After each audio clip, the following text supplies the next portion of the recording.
Start by standing in Tadasana mountain pose with your hands on your hips.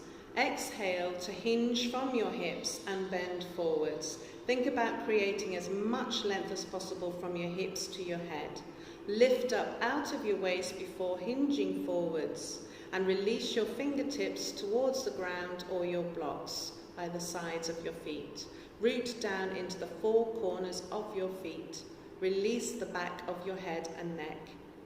As you inhale, feel your torso lengthen, and as you exhale, feel your chest reach towards your toes.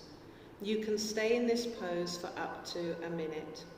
To exit the pose, return your hands to your hips and slowly lift up each vertebrae at a time, rolling up through the length of your spine.